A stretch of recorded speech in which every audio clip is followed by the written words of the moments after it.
Hey everybody, how's it going? For this video today, and for probably the whole month of December, being as it's the end of the year, I want to do something a little bit different.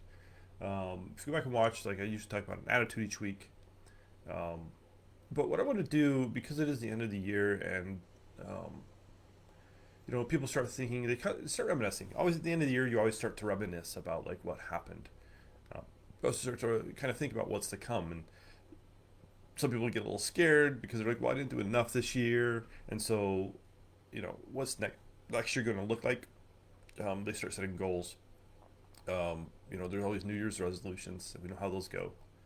Um, but it gives us the time to reflect and be pensive, which is good. What I want to do is kind of start to break down a little bit about which attitude and how we show up towards how we make money. Like, what's that real attitude? What's the beliefs you bring when it comes to actually making money, right? Again, we've been talking about the attitudes about how we interact with money this entire year. Um, but the question is, it's a little bit different when we actually go to make money. Um, when we actually have a plan. When we actually say, hey, listen, I want to make X amount, and then we start to like sit down and construct a plan, right? Because if you know me, the end result is important because it tells us so much. It's not so much about what you make. I'm interested in that because it tells a story. The more money we can make allows us to do bigger things in the world. It allows us to create that impact that we're really looking for. Because if we're broke, we can't do anything but like kind of keep ourselves alive, and that's not fun. That's not helpful when we have bigger dreams. And so you look out there in the coaching world, and like all business coaches will do it because it's important. Like it's an age old thing about setting a goal, and that's the result. Like, what do we want to achieve? And then if we take a step back and look at, like, what did we do to get there? So if you look at what your goal was for this year and be like, oh, it was to make so much money, or was to do these things, and like, did we make it or not? Celebrate if you did. Even celebrate if you didn't. There's nothing wrong with it. All we can do is now look at the actions that we did to get there. And in doing so, we can be like, oh, why did I do X, Y, and Z, or why didn't I do something? Right? And that's where the real meat of anything we ever do is. I was thinking, oh, it's the goal. So now if I change, like, who I'm marketing to, or if I do like these little strategic things over here, it'll change. The problem is I see plenty of entrepreneurs that continue to go through that business cycle of coaching. And again, don't get me wrong, there's nothing wrong with business coaching. The problem is nobody ever deconstructs why you didn't do something. What's the emotional side, right? Money's very triggering to a lot of us. And some people say, oh no, Joe, it's not. Well, 10 minutes with me, we'd probably find something that's very emotional about money. And it's a real thing. And not calling people out. It's just we don't give ourselves enough credit to say, hey, listen, I have emotions around money and I need to figure out what those emotions are, because if I can start to really hone in how I think, how I feel, how I emote about money, then it's going to change the things I do next. And in changing the things I do next, I will have a different result. I had a client that this last week looking at projections of money actually coming in December will have broken the $100,000 in her business mark. It's a big deal. She's been working on it for a very long time. What'd she do? She started looking at the emotions, the feelings, and her thoughts around money, but not so much money, about the action she was taking in her business. She set a goal, and she actually blew her goal away this year. It's important to look at these things. So for the whole month of December, I want to talk about goals, because goals are really important. If we don't have an endpoint of where we're going, it's really hard to get there. And I've talked to a lot of early entrepreneurs, and like, I don't know, I just need to find the next sale because I got to make money. Okay, cool. Set us mini goals then. Because here's the thing I know too: business coaches are going to be like, I honestly don't know where it started. I've heard it plenty of times. Everybody's like, oh, 90 days, like set up like 90-day sprints and just do 90-day sprints. That's cool, but if you don't have anything set up to even start doing those sprints, it's really hard to get there.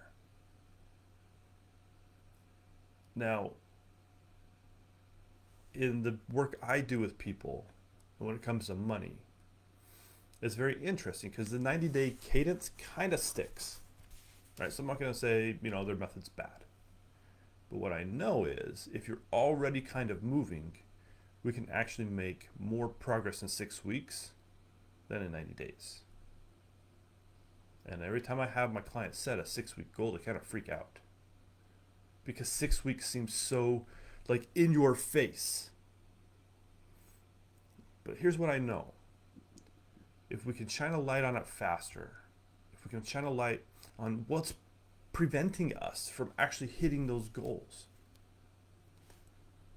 then we can hit them even faster. It doesn't take 90 days to accomplish something. It doesn't take 6 months. It doesn't take a year. It can take 6 weeks. And it doesn't have to be super intense work either. Like everybody's like, oh, like 6 weeks and I don't know if I can do it. But setting goals is one of the most important things we can do for our businesses because it then puts us in action to start to accomplish something. And again, like those emotions and feelings are going to come up when we start taking action. We're going to be like, I know I do it. I'll call myself out. Set up something I want to do, and then I start doing it. I'm like, oh my gosh, this is so hard. Right? There's certain aspects of my business that I don't really enjoy either. But we got to get them done if we want to really create the impact that we want. If you're creating a legacy for your children or your families, it's important. Because if you don't do it, who will? That's the biggest question. Like, who else out there is capable and equipped to do what you're doing? And the way you see it. A lot of people do and talk about money mindset. I haven't found hardly anybody who talks about it the way I do. Nor have I seen people get results as fast as I can get results. So if I don't do it, then who will? So start thinking about your goals. Start thinking about what's keeping you from your goals or what kept you from your goals this year. Start looking at the timeline of what you're setting up goals. Start looking and be like, hey, is this achievable? Because if you've never made $100,000, if you're in that bracket, to be like, hey, I'm gonna make $100,000 this year, but I've only ever made like 50,000 in my business. That's a large lift for you. It really is. There's a lot. If you go back and watch the videos on attitude of growth and follow that stuff, it will start to help. If you're at the point where you're making $1 million in your business, or you want to, but you're making like, I listened to somebody this last year, and they had ever only made like just over 100,000 in their business. And this year, as I was talking to them in the very beginning, it wasn't a client of mine, it was somebody I just talked to. They're like, I'm gonna make $1 million this year, and I'm like, nah, that's not gonna happen. And they made like 200. They like doubled what they made last year, which is awesome. It's amazing. We have to make our goals attainable. We have to understand what we're capable of, and what the emotional side of us is capable of. Because there's going to get a lot of, the more we go after, the more stuff that's going to get in our ways. I'm not saying it's not possible. Because there are plenty of examples of people who just like knocked it out of the park and just like, look, we got it. It requires a lot of self-reflection, a lot of grit, and sometimes it can lead to a lot of burnout. My goal is not for people to burn out. My goal is for people who have sustainable businesses that can hit $1 million, $2 million, $5 million, $10 million. So I call it Next Gen Millionaires. I want to create this really, literally a next generation. Doesn't matter age, but a next generation of people who become millionaires, so that they can now create bigger impact and be more stable, and interact with money in a more healthy way. Because if we don't, then we're going to get there, we're going to be miserable, and we'll probably shut our businesses down. I see that a lot too. So, this month of December, I want to talk about goals. I want to talk about like how we show up to our goals, right? Now, this is not necessarily one attitude of money that this falls under. There's a combination, right? We're putting all of them together. This will be a little more advanced class, but not too much. Just a little step up. Because what I know is there are five attitudes where everybody should start, right? That's the attitude of growth, the attitude of boundaries, the attitude of consistency, the attitude of command, and the attitude of accomplishment. Those are the things. So as you're looking at your goals, like if you've downloaded the PDF or looked at where you're at, I want you to look and say, hey, where do I struggle with these attitudes in my life? There's only 5, and I might bring them down to be like, those are only 5 I'm going to talk about all next year, because they're so important. The other ones are important too. But these ones are so important if we really want to knock 2021 out of the park. Because having a goal and getting to that goal in a quicker time allows us to then create a lot of momentum in our businesses. And as you create that momentum, you start to build trust, right? We talked a lot about trust this year. You start to build stability for your people. You show that yourself that you can grow and you can attain things that feel like a stretch. We're building up all this internal stuff. And as we do that, the business stuff starts to grow and it starts to feel less heavy. We feel more empowered. We understand risk better. We'll maybe take more risk. All to help ourselves grow. But at the end of the day, all to help us create the impact and legacy we're looking for. So, start looking at that. Next week, I want to talk about how a lot of people turn goals into expectations, because there's a difference, and it's a dangerous trap, because expectations are dangerous things because they mess with our minds a lot. So that's what we're going to talk about next week, a little preview. But until then, look at what happened in 2020. What's going to happen, or what do you want to happen in 2021?